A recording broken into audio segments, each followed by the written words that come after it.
They had been starving for 3 days when the human soldiers appeared on the ridge. At first, the alien mothers thought it was the end. They grabbed their children, pulled them close, and whispered the old warnings, "Hide your young. Humans take them first." The children cried softly, too weak to run, too weak to even lift their heads. When the humans started walking down the slope, calm and steady, the mothers braced for death. But the first thing the humans did was drop their weapons. Not throw them. Not lower them. They actually placed them on the ground. Then one human stepped forward, pulled off his helmet, and held up something no alien expected. A ration pack. A food pack. For the children. That moment froze the entire line of alien civilians. It felt unreal. Wrong. Impossible. No human would help them. Not after everything the Zareth Dominion had taught. And yet, the human held out the food anyway. That was the moment the title promised. The moment alien civilians broke down because human soldiers saved their starving children. And none of them understood why.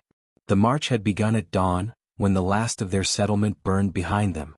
They had lived in that valley for generations, never soldiers, never fighters, just civilians who got trapped between two armies who hated each other more than they cared about who lived or died. The Zareth Dominion guards who rounded them up told them the humans would torture them. They said humans used children as hostages. They said surrender meant slow death. But then the Zareth guards fled during the night, leaving the civilians alone in the cold, with no food, no shelter, and no way to reach safety. So the civilians walked. The mothers, the old ones, and the smallest children shuffled across the frozen dirt fields, hoping to reach a rumored safe corridor. Some carried children on their backs. Some dragged those who couldn't walk. Some whispered prayers. Some were too tired to make sound. By mid-morning the children could barely stand. Their stomachs were empty. Their eyes dull. And that was when the humans arrived. At first the army of Sol looked exactly as the propaganda had described. Tall, armor like metal beasts, glowing visors, strange weapons strapped across their chests.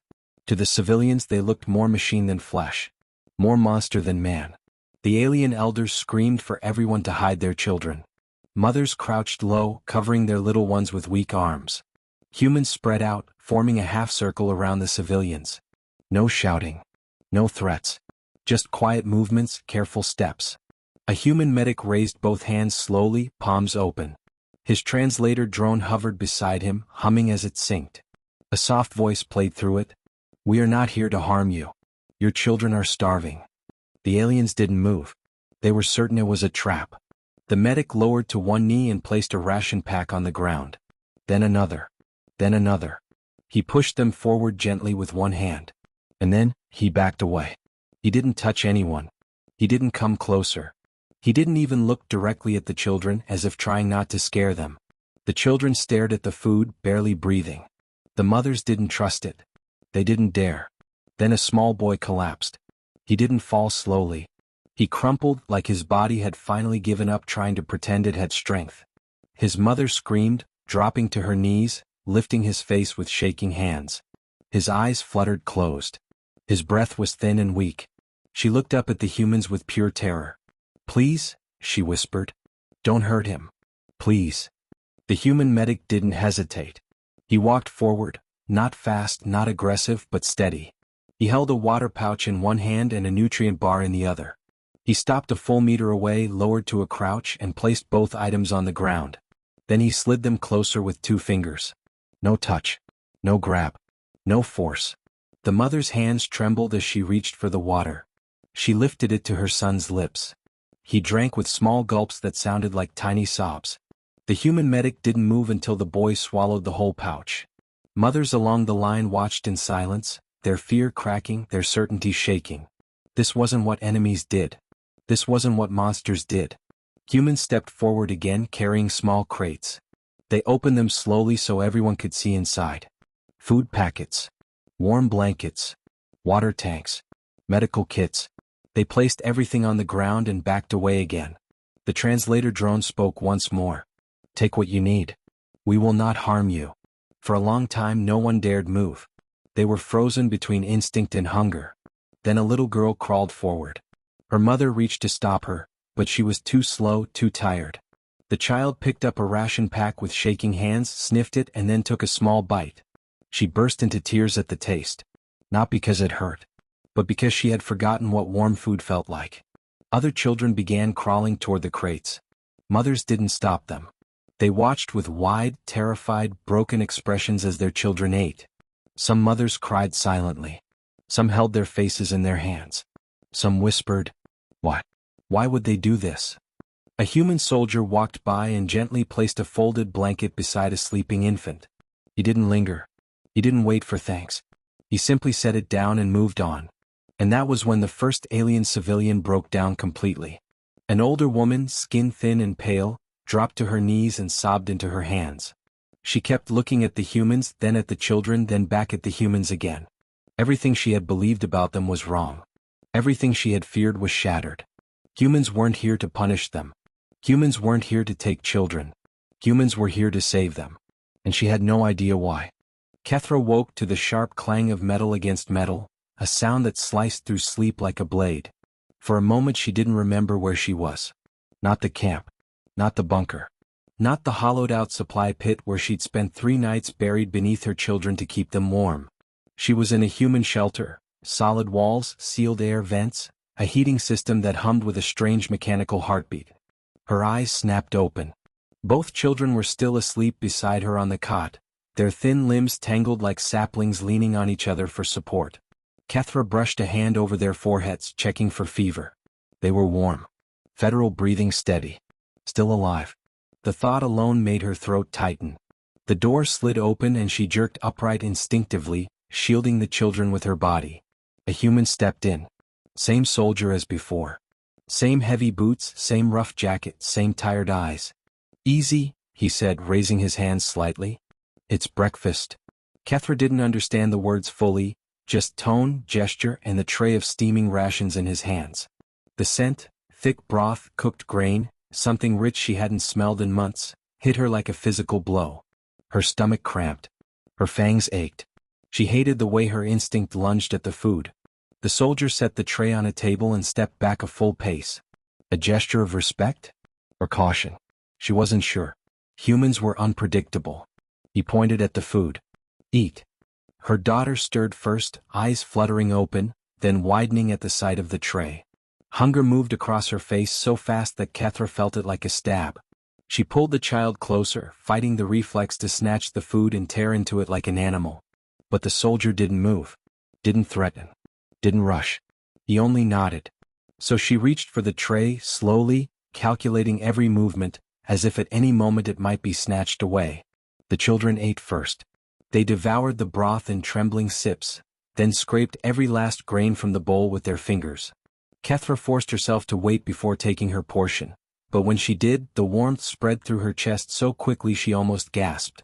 The soldier watched silently, arms crossed, not hostile but studying, as if trying to memorize what starvation looked like. Kethra hated that. When the tray was finally empty, he spoke again, words she understood only in fragments. "Commander, wants to see you." Her pulse tightened. Interrogation? Transfer? Execution? Humans didn't bring alien prisoners into fortified shelters unless they needed something. Before she could protest or gesture refusal, 2 more soldiers appeared in the doorway. Unarmed. Another surprise. No drawn guns. No restraints. The first soldier nodded to the children. "They stay here. Safe." Kethra let out a sharp, warning hiss. Instinctive, territorial, unthinking. The soldiers tensed. The first one held up a placating hand. "I'll stay with them," he said. "Promise?" She didn't know the word, but his tone, it was the tone of someone offering no threat. Someone with nothing to gain from lying. Still, she leaned close to her children, speaking in the soft, clipped syllables of her language. "Do not leave this room. Do not speak. Stay together." They nodded, wide-eyed. She followed the soldiers down a hallway lit by human lamps, blinding white instead of her people's warm amber glow. Humans liked harsh brightness. They liked to expose everything. They guided her into a control chamber where screens flickered with maps and signals. A tall human with silver-streaked hair stood waiting. Older. Higher rank. Eyes sharp enough to cut. "Sit," he said, gesturing. She did not sit. He exhaled slowly as if he expected that. "Your settlement collapsed 2 weeks before we reached this region. We found no remaining food supplies. No active power units. No surviving adults. Kethra felt the words like a blade pressed against her ribs. We don't understand, the commander continued. Your people fought us for years. But the ones we're finding now, he hesitated. They're civilians. They're starving. And they're not resisting anymore. Kethra's breath shook. Not resisting? Because there was nothing left to defend. Because resistance meant choosing death for their children. Because her people had been hunted across broken continents until survival meant hiding under ruins, eating bark, boiling moss, praying that their young would live long enough to see morning. The commander studied her face. We're trying to understand what happened. The front collapsed so quickly it didn't make sense. She swallowed. Her throat felt raw. You made skies burn, she forced out in broken human tongue. Fire that never stopped falling. Our farms, fields, gone. Water poisoned. Everything burned. She touched her chest. We ran. For years. No food. No help. Only running. The room went silent. The commander's jaw tightened, not in anger but something else. Something heavier. We didn't know civilians were caught in that region, he said quietly. Kethra let out a bitter, cracked laugh. No one left to tell you. He exhaled through his nose, long and slow.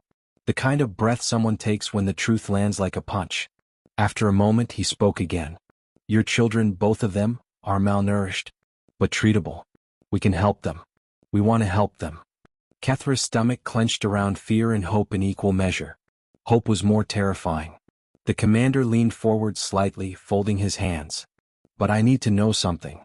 When our soldiers rescued those 2 kids from the collapsed house, why were you there? Why alone? Kethra's eyes stung. She hadn't cried she couldn't remember. Because, she whispered, I was hiding the last children of our village. All others, gone. Dead. Taken. My brood, others' brood, it didn't matter. All children mine. Because no one else left to keep them warm. Because no adult left to try. The commander blinked slowly. The soldier beside Kethra swallowed hard. The room felt heavy with a kind of silence that changed things. After a moment, the commander straightened. You're not prisoners anymore, he said. Not you. Not the children. You stay here. You stay safe. Until we find the others. Kethra's chest tightened, disbelief battling with the fragile ember of hope she'd kept buried for months. Humans. Saving her children. Humans. Promising safety.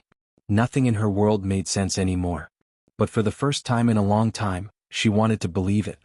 Kethra expected the humans to keep their promise for maybe an hour before remembering what she was. Enemy species, former combatant by association, alien civilian worth nothing on a battlefield gone silent. But when she stepped back into the shelter room and saw her children still untouched, still fed, still safe, something inside her loosened so abruptly she had to grip the wall to keep from collapsing. The soldier, Marcus, as she had learned his name from the commander's briefing, was sitting cross-legged on the floor, drawing shapes on a pad with her daughter. Not threatening, not guarding, not performing a duty. Just being there. Watching over them. Her son was curled against a heater vent, drowsy and warm for the first time in months. Kethra stared, unsure if this was some elaborate trick. Marcus looked up. They're fine, he said. Didn't move. Didn't talk. Followed your orders better than new recruits. She didn't fully grasp the words, but she understood the praise in his tone. Her daughter scampered to her, clutching the drawing of some kind of 4-legged animal with spiked ears. The paper shook in her tiny hands. A drawing. A thing only safe children made. Kethra knelt and pulled both of them close. Her daughter whispered, Mama, the warm place, it does not hurt. As if warmth itself had become suspicious after months of cold. She stroked her hair. Safe. For now. Marcus cleared his throat, rubbing the back of his neck. Commander wants you 3 moved to medical. Better care there. Move. The word made her muscles tense. Movement always meant danger. Movement meant patrols, relocation, ration lines, desperate choices in ruined places. But the children needed medicine. And if the commander was telling the truth. She nodded slowly. They walked through the corridor, her children close, her senses sharpened to every human sound. Soldiers passed them, some offering cautious glances, others staring openly. She felt like a creature being led through a foreign wilderness, observed but not hunted. Not today. Medical was warm. Too warm. Human warmth felt artificial, mechanical, yet oddly comforting after nights where she'd nearly frozen to death. A medic approached, young-faced, carrying a scanner that hummed softly. She scanned the children with gentle hands. Severe malnutrition, the medic murmured. Dehydration. But fixable. They're fighters. Fighters. Kethra swallowed hard. Her children had never been given the chance to be anything else. When the medic tried to examine Kethra herself, she stiffened instinctively. The medic waited, patient. "You're safe," she said quietly. "Let me help." No one had ever said, "Let me help," to Kethra without asking for something in return. She allowed it. The medic frowned at the readings. "You haven't eaten properly in weeks."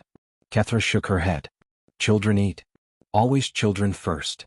The medic looked at Marcus, eyes tightening. "Get her a full ration. Not a soldier's pack. A civilian meal." Marcus nodded and left. Kethra did not trust him to return. But he did. With 2 meals. She stared at them, confused. He noticed. "One for you," he said. "One for the kids. They can eat again." "Twice?" she asked, stunned. "In one day." Marcus blinked. "Yeah. That's normal." Normal. The word felt like a wound. Her children ate slowly this time, as if afraid the food might disappear. She took small bites, forcing herself not to devour it all. The flavor was rich, almost overwhelming. She'd forgotten food could have taste. While they ate, Marcus leaned against the wall, watching quietly. He didn't stare with suspicion or disgust, just contemplation, as though he were trying to understand a puzzle too large for his own mind. "You know," he said softly, "we had no idea your villages were in the crossfire. Command thought the area was evacuation ready. We didn't know civilians were underground." She lowered her bowl. "Did know planet ours. Did know we live there." "That's not the same." "Is enough," she replied, sharper than she intended. Marcus nodded slowly, absorbing the blow instead of arguing. She didn't expect that. Humans usually argued everything. The medic returned, holding a small vial. "This will help with the children's immune systems." Kethra tensed immediately. Needles. Injections. Treatments. She had seen too many treatments in the early days of the war. Medical screenings that weren't screenings, tests that weren't tests, injections that weakened instead of healed. The medic paused when she saw Kethra's terror. "It's vitamins," she said gently. "Nothing else. You can watch me open the packet." She tore the seal in front of Kethra, letting her inspect the sterile container. Then she knelt, lowering herself to the children's height. "This will make you stronger. Like warriors." The word warriors made Kethra's son puff his tiny chest a little. She almost smiled. The injection was quick. The children flinched but didn't cry. Kethra whispered soothing sounds in her native language until their tense shoulders eased. When it was over and the children rested on a pair of cots, Marcus spoke again. "The commander wants you to stay in medical tonight. After that, well, things are changing. The war is ending in this region. Our forces are pulling back." Kethra lifted her head sharply. "Pull back? Leave us?" "No," Marcus said firmly. "Not leaving you. We're building a new shelter for civilians, yours and ours. Mixed. Neutral. Mixed." The concept twisted in her mind. Humans and her people living in the same place without killing each other. Impossible. And yet, a week ago she had thought a full meal was impossible too. She looked down at her children. Her daughter was already asleep, curled like a forest creature in a patch of sun. Her son fought sleep with stubborn determination, losing slowly. Their faces were fuller than yesterday. Their breathing stronger. Their bodies warmer. Human hands had done that. With no reason. No benefit. No reward. Just decency. She turned to Marcus, studying him. "Why help?" she whispered. He rubbed the back of his neck, thinking. "Because we should have done it sooner," he said quietly. "Because no kid, human or alien, should starve on a battlefield adults created." The words hit her like a tremor beneath her feet. War had made monsters of everyone. But here, in this quiet medical room, she saw something she hadn't seen in years. A beginning. A possibility. A different future than the one she'd been running toward in fear. For the first time in a long time, Kethra let herself breathe without expecting pain to follow. And the humans, strange, loud, unpredictable humans, were the ones who gave her that breath. Kethra woke before the lights came on. For a moment she panicked, unsure where she was, unsure why the air smelled clean and why her children slept beside her on soft cots, not on cold stone. Instinct pushed her upright, eyes scanning the room for threats, exits, weapons, anything. But all she saw were the quiet machines, the humidifiers, the soft breaths of her children, and a small folded blanket someone had placed over her while she slept. She didn't remember falling asleep. She didn't remember closing her eyes. She hadn't allowed herself that much peace in months. Footsteps approached the door. Her muscles tightened, but it was only Marcus carrying 3 trays of food. Real food. Warm. Heavy with scent. "You're up early," he said softly. Kethra didn't answer. She waited for the trick, for the demand, for the price she would be expected to pay. Instead, Marcus simply set the trays down. "For you and the kids. Eat slow. Doctor says sudden full meals can upset the stomach." The fact that he cared about their stomachs confused her more than anything else he'd done. Her son woke first, blinking at the sight of food like he didn't trust it. Her daughter followed, rubbing her eyes, then reaching out for the bread piece with tiny shaking fingers. Kethra watched them both eat before taking her own first bite. And again the warmth spread through her chest, heavy, almost painful, like her body didn't know what to do with comfort. Marcus leaned against the wall with his arms crossed. "Commander wants to speak with you," he said. "Only you. Kids stay here." Kethra's immediate reaction was no. Never. Not again. Not after the time soldiers, hers and theirs, had separated mothers from children for interrogation, processing, security checks. She shook her head hard. "Children come." Marcus raised a hand. "I know why you'd want that. But it's safe. They'll stay with medical staff. No harm." "No," she repeated, voice sharp. He thought for a moment, then crouched beside the children so his face was level with theirs. "I will stay with them," he said. "I won't move. Not until you come back. You saw last night, I stay where you tell me." Kethra didn't fully trust him. But her children did. They looked at him with a strange new calm they never showed strangers. Her daughter even reached toward him, touching his sleeve. Kethra's chest tightened at the sight. She kissed their heads, stood, and followed Marcus down the hall to the commander's tent. The commander, a woman with gray-streaked hair and tired eyes, studied Kethra for a long moment. Not unkindly.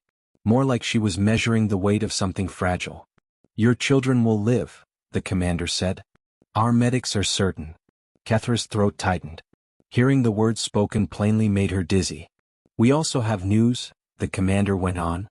"The fighting in this region is over. We defeated the last enemy holdouts 2 days ago. Your people, your civilians, are scattered, hiding in old tunnels and burned-out farms. We're sending teams to recover them." Recover. Not capture. Not exploit. Recover. Kethra didn't know what to do with that word. The commander's eyes softened. "We want you to come with us. To help us find the others. They'll respond to you faster than to soldiers." This was new. This was bigger. This wasn't small kindness. This was trust. Kethra stepped back, confused. "Why trust enemy?" "You're not the enemy," the commander said. "Not anymore. War's done here." Kethra shook her head slowly. "We're never done. Someone always fight." "Maybe," the commander said with a tired sigh. "But it doesn't need to stay that way. Help us save the others." Kethra didn't say yes. She didn't say no. She just stood there, still processing. The commander didn't push her. "Think about it," she said. "Go back to your children." Marcus was waiting, exactly where he said he'd be, her children curled beside him, her son holding one of his gloves like it was a toy. Marcus didn't even seem bothered. Kethra stood in the doorway watching them. Something heavy crushed her chest. She had never seen her children treat a soldier, any soldier, with anything except fear. Now they rested beside one as though he were a protective tree. She knelt down. "Come. We go back." Her daughter tugged Marcus's sleeve. "You come too." Marcus blinked, surprised. Sure."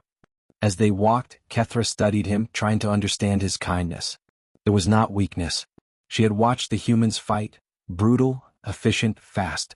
Compassion for civilians didn't soften that. It strengthened it. In the medical room her children settled again.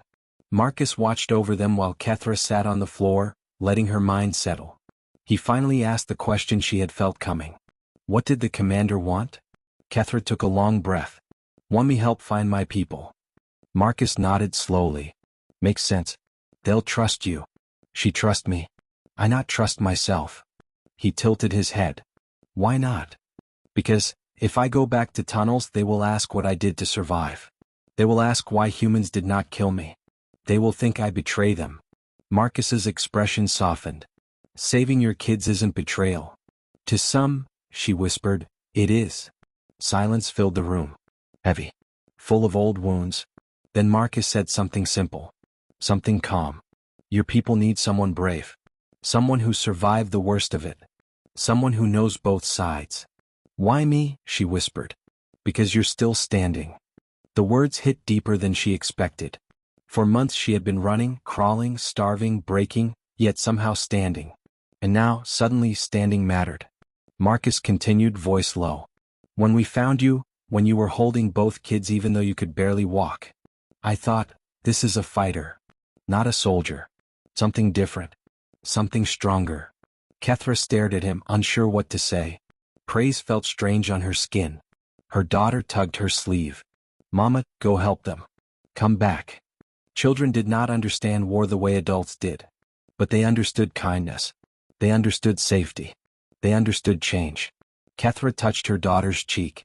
I will think. She looked at Marcus again, at the calm way he stayed near her children without touching them, without forcing anything, simply keeping watch like a protective wall. Something inside Kethra shifted, a small, fragile decision taking shape. Humans had saved her children. Maybe she could save her people. And maybe, just maybe, both things could be true. Kethra did not sleep much that night. She lay on the cot with her children tucked beside her, listening to their soft breaths, feeling their warm bodies pressed against her. It still felt strange. 4 months she had slept with one eye open, clutching them close on cold stone floors or muddy fields. Now she lay in a clean, warm room, safe. Too safe. Safety made her uneasy. Made her think. She thought about the commander's request. She thought about the caves where her people hid. She thought about the way they would look at her if she returned with humans at her back. She feared their questions more than gunfire. Before dawn, Marcus knocked softly on the doorframe. He didn't step in. He waited as he always did until she looked up. Search teams are leaving soon, he said. Commander asked if you made a decision. Kethra stared at him. He didn't rush her. He didn't push. He just waited. I go, she said finally. The words felt heavy in her mouth. I must go. Marcus nodded once like he had expected it. Your kids will stay here. Medics will watch them. Her stomach twisted. They scared when I gone. We'll keep them busy, Marcus said. And fed. And warm. Kethra still didn't trust the idea of leaving them. But she trusted the humans to protect them. That fact alone told her how much had changed inside her. She kissed her children awake, whispered promises she hoped she could keep, then followed Marcus out into the cold morning. The sky was pale, the ground frosted, but the human camp hummed with movement. Engines warming, soldiers checking gear, drones taking flight. Even now, with the war here almost done, humans moved with discipline, purpose. It was their nature. The commander met them beside a transport vehicle. We follow your lead, she said. You tell us how far we can go. When to stop. When to talk. When to wait. Kethra didn't know what to say. In her world, no soldier followed a civilian. No commander asked for guidance from someone like her. She climbed into the vehicle without a word. Marcus sat beside her. Other soldiers filled the back. No one spoke. The engine rumbled, and the transport carried them away from the safe walls and into broken land. As they drove, Kethra watched the terrain blur past. Burned farms, shattered roads, empty water tanks. Each place held memories of fear. She wondered how many of her people still hid in the dark, too afraid to come out. She wondered how many were sick, injured, or starving. When they reached the mouth of the old tunnel network, the vehicle stopped. Kethra stepped down, the cold air biting her face. She pointed to a low stone ridge. Entrance there, she said. But traps maybe. Old ones. Marcus nodded and signaled 2 scouts forward. They checked the path slowly, carefully. No traps. No signs of recent movement. Just cold and silence. Kethra took a breath and walked ahead, hands raised, voice steady. I go first. They know my voice. Marcus stayed a step behind her. Not protecting her. respecting her lead. Inside the tunnel, the air smelled old, damp, and full of fear. She called out, voice echoing through the stone. It is Kethra. I come with food. With help. Humans' help. Her voice carried far. Too far. Marcus stiffened, listening for danger. But what followed was not gunfire. It was the thin sound of a small child crying deep in the tunnels. Kethra hurried toward it. The humans followed at a slow pace, giving her space. She found a small group of civilians, 8 in total, huddled together in the dark. A mother clutching a weak baby. 2 old men. 3 children so thin their limbs looked carved from sticks. They recoiled when they saw the human silhouettes behind her. No, one elder cried. Do not bring them. They will take our children. They will kill us. Kethra dropped to her knees. No. Listen. Humans saved my children. They fed them. They kept them warm. They care. The elders shook their heads. Lies. They trick you. Kethra's throat tightened. I believe same. But we were wrong. One of the children stepped forward. A boy with sharp eyes despite his weakness. Are your children alive? He whispered. Yes, she said, voice breaking. Alive. Safe. Eating. The boy stared at the humans again, then back at her. Slowly he reached out his hand. I want to live too. That small gesture broke something inside everyone present. The mothers began sobbing. The old men dropped their weapons. One woman fainted from relief. Marcus and the human medic rushed forward, not fast, not threatening, but ready to help. They opened ration packs, water pouches, blankets. When the humans handed the first warm meal to the youngest child, the boy burst into tears. Not soft tears. Loud, shaking sobs that echoed through the tunnel. It was the same sound Kethra's daughter had made 2 days before. A sound of breaking and healing at the same time. The elders watched in paralyzed shock as human soldiers knelt, placed food on the ground, and backed away to give space. They treated the civilians like fragile beings, not hostages, not enemies. One elder whispered, Why do they help us? Marcus answered softly. Because you're alive. And that's enough. The words filled the tunnel like light. They kept moving through the tunnels, finding more civilians, sick, starving, terrified, and each time the same scene repeated. Humans offered help, not force. Care, not cruelty. And each time the civilians cried harder because kindness hurt more than fear. By the time the rescue was complete, dozens walked out of the tunnels into the cold morning light. Some walked on shaking legs. Some were carried. Some leaned on human soldiers for support, too weak to stand alone. Kethra walked beside Marcus, breathing heavily, overwhelmed by everything she had seen. They will never believe us, she said. When war spreads again, they will forget this. Marcus shook his head. No. You will remember. Your children will remember. And maybe that is enough to change something. She didn't know if he was right. But she knew one thing with certainty. Humans had saved her people. They had given life where death had seemed certain. Her son and daughter ran to her when she returned.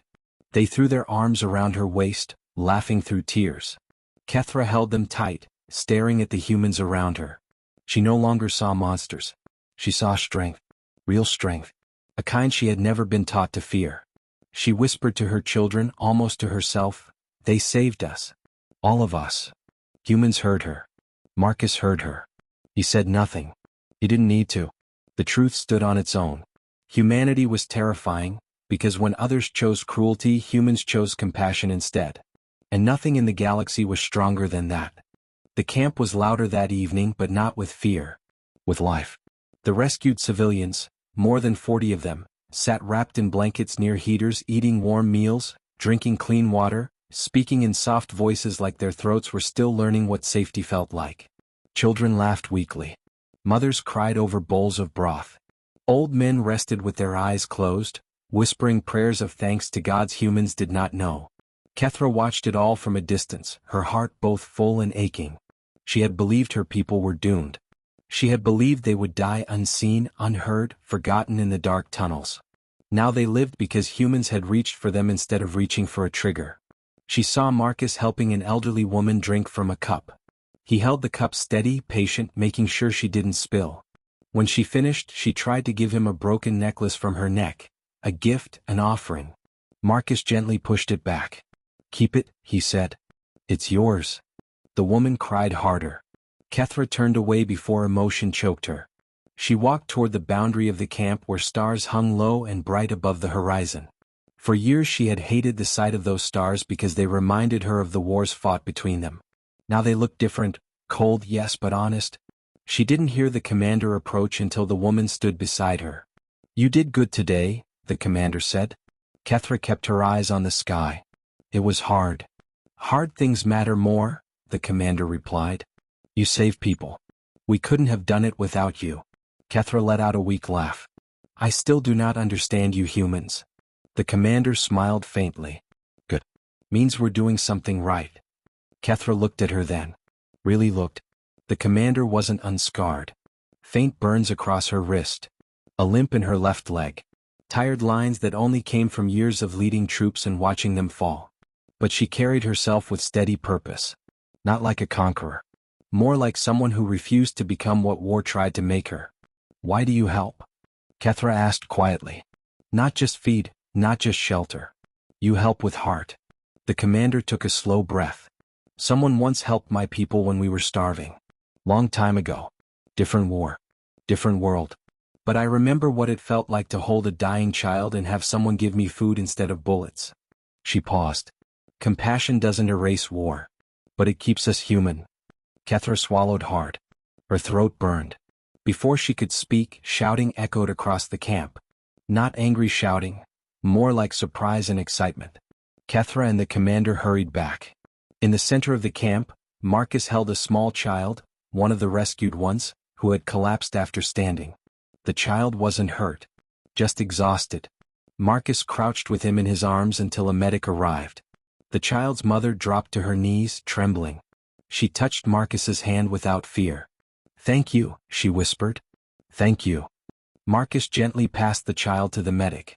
The mother grabbed his sleeve again, crying into it. Marcus didn't pull away. He simply placed a steady hand on her shoulder. Kethra stared at the scene.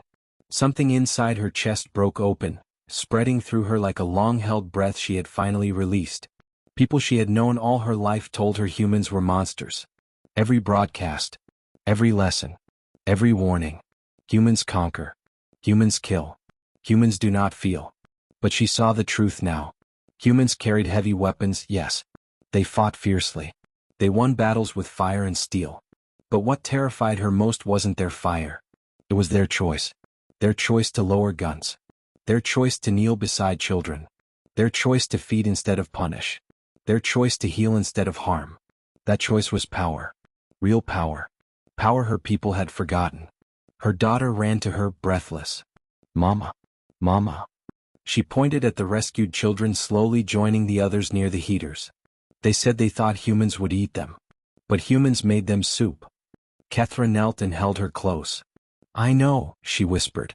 "We were told many lies." "Why?" her daughter asked. Kethra didn't have an answer yet. Later that night, when most of the civilians slept under warm lights and watchful guards, Marcus found her sitting alone near the edge of the camp again. He sat beside her without speaking. The silence felt comfortable. After a while he said, "We're moving all civilians to the main shelter zone tomorrow. Better supplies there. Better protection." She nodded. "You and the kids can go with them," he added. "No pressure. Just better living conditions." She hesitated. "Oh, I be prisoner?" Marcus shook his head. "No. Civilians aren't prisoners. War's done here. You're under our protection, not our control." Kethra rubbed her hands together, staring at the ground. "My people will think I help humans too much." Marcus shrugged lightly. "Then let them think. You helped save lives today. That matters more." She studied him. "You trust me?" "Yes," he said simply. Her breath caught. Trust was a dangerous word. Trust got people killed. Trust was rare. But humans used it like a tool, offering it even to those who had been their enemies. "Why?" she asked. "Because you chose to save others," Marcus said. "Most people run from that. You walked into the tunnels." Kethra didn't speak for a long moment. Her chest felt full, heavy, warm. Finally she whispered, "I want to help again. Not just today. I want to help more." Marcus's face softened. "We'll make space for you." A quiet wind moved across the camp. In the distance, A rescued child laughed for the first time in weeks. A sound that cut through darkness like a small piece of dawn. Kethra lifted her eyes to the stars again. She no longer feared them. She no longer saw war in their cold shine. She saw possibility. She saw a future where her children would grow up remembering not the screams of hunger, but the day humans gave them life again. She touched her chest, feeling her heartbeat steady. "Humans," she whispered almost to herself. "You win not with weapons, but with this." Marcus smiled slightly. "We try." Kethra looked at him and felt no fear. Only understanding. Only respect. Only truth. In a galaxy full of conquerors, humans were something much harder to fight. A people who stayed kind when they had every reason to be cruel. That was humanity's strength. That was their power. That was what saved her children. And it was what would change everything.